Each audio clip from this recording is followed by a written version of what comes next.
You were a Speaker of the Ekiti State House of Assembly at a point. One would expect that you should have been a strong force in the current administration of Biodun Oyebanji. Why are you in the opposition? Well, I would say that after the unfortunate incident of the State House of Assembly, I decided to look at my political journey and rested for a while, thinking that perhaps we'll have a smooth sail as a government in the state. But unfortunately, I discovered that from the beginning, the government of Governor Oyebanji, decided to thrive on propaganda rather than on real governance. And before it came, we have an agenda, a continuity agenda. And that continuity agenda speaks about the way and manner in which we can alleviate the sufferings of Ekiti people through proper governance, not through propaganda and deception. And perhaps discover almost immediately that there's a disconnect between the governor and the people by way of not listening to the party, not carrying along the stakeholders in decision making, and at the same time not even minding the prospect of the party's future. So I am as one of those who also midwife the administration after its fall in 2014.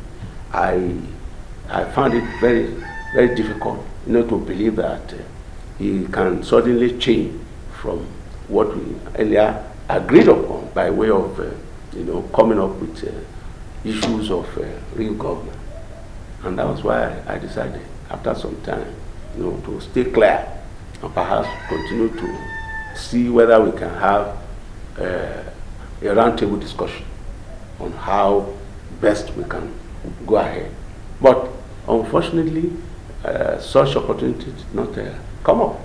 I made spirited effort to see him. I made spirited effort to even have a kind of a meeting with him. For about 2 years, it was evasive, and there was nothing to show that it's really in a situation where it can be advised. And unfortunately too, we discovered that he abandoned the party and went and brought some stranger who perhaps has been the Ashes hero of the APC to be one of his closest friends. And I mean somebody like the former governor of the state, who I felt perhaps is not someone I can cohabit with. That's Governor Ayofayoshi, former Governor Ayofayoshi. Yes. I'm not a member of his party, and I will never be. I am the record holder. I am the record holder of the results of the election. I defeated the last person. I don't mention names. In the whole of the 16 local government areas, 16.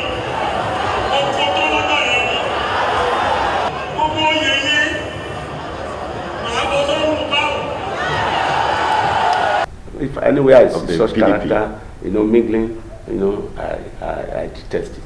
So, and that was why, I decided that I cannot continue in that political party anymore.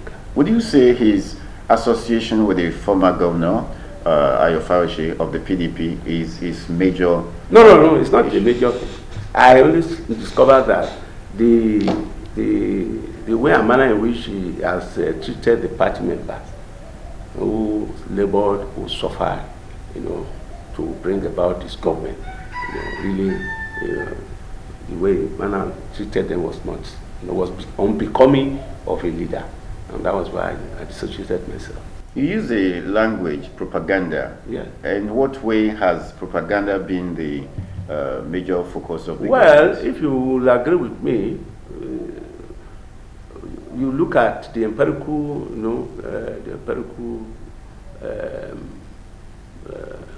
issues of governance, and what has really, come into it in terms of tangibles.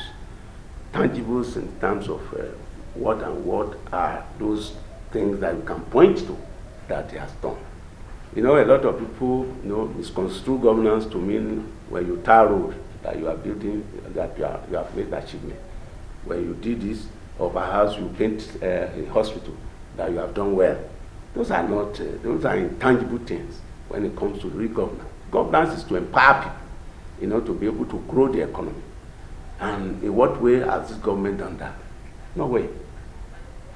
How many billionaires, how many businesses have grown in Ekiti State in the last 3.5 years? How many of our people are into businesses? That are thriving? Yeah, that are thriving in the state. So if you are measuring governance in terms of road construction, bridge construction, you are not helping yourself. You are not helping the society. Because what went into all these projects should have created small businesses that will allow the empowerment of people. But when you put in as much as billions of naira into bridge construction in a state that has no one single industry, are you helping such a situation? So, if you look at, if you, in a scale of preference, what will you prefer, an industry or an overhead bridge? So, these are things that, and we have a 30-year running plan when we were leaving government in 2022. During the fireman period. The second, which of these agenda has been put into governance? He came with his own agenda, and how many of those agendas and how many of those things he put in his agenda has been achieved? But we have seen the money being frittered into endorsement programs. yeah, This is the government that came in 2022, and in 2023, he started campaigning for second term for 2026. And virtually 70% of what has come to the state has gone either into the elite pocket or to endorsement program. Having all these little crumbs as projects. What has come into the state in the last 3 years is enough to get us about at least one industry in each of the senatorial districts that can at least take in about 1,000 people. what kind of industry? For instance, we have there are a lot of things that are in the bookshelf in the government offices. At the time, we had the metallurgical center here that we were discussing about using all the granite rocks around the state for ceramic industry. We have had opportunity of sending some people for training, at least for leather shoes and everything. We have equally talked about agriculture, sericulture, and so many other things. Sericulture used to be at Erifon at the point. Where is it today? Has government done anything in terms of revitalizing that? Where is the Kunderi found? Where is the reborn? But monies that were supposed to use in revitalizing some of these things were used in taking people to Abuja to go and submit forms. And yet we are talking about a government that is there to serve the people. But rather than serving their own personal interest. We are all in this state where all these things were happening, that people are being brought together to be shouting second time for this, for second time for that. All the noises that were renting the air in 2024, 2025, where are the noises now? Now that the election is even, coming up. So all those resources have been frittered away. And some people will still want to tell us that it should continue to 2030. So you can see that we have been hoodwinked and we have been brainwashed by all this propaganda and deceptive antics. That's why some of us who had labored, who have equally worked in government, are saying that this is not the road to pass. This is not the route. we should move away from this deceptive arrangement into real governance. And what is real governance? A government that will serve the interests of the people, that will make sure that people are being systematically put into a life of peace and prosperity. Not the kind of life we are living now, that somebody is saying that our economy is good, economy is growing, and yet we still buy a loaf of bread at 1,200 when they actually met it at 400 naira. Somebody told us that the economy is growing, and yet we cannot pay our children's school fees, which we were paying even before they came. What sort of economy is that? That's voodoo economy, a deceptive economy, being branded as growth, where in actual fact people are hungry. Go to the street, you feel the pulse of the people. You know that the government has failed to serve the people.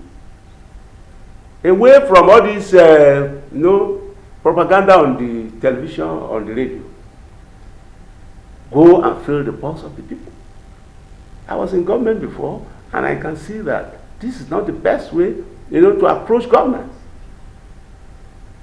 And that's why you see them coming around to say that nobody should be allowed to contest, doing everything humanly possible to disenfranchise people, to make sure that nobody comes, intimidating people, putting people in prison, so that people may not know the antics. But some of us have elected to come out to speak, regardless of whatever they want to do to us, because we are born together in Ekiti State, and we all elected to serve it. People of the Fountain,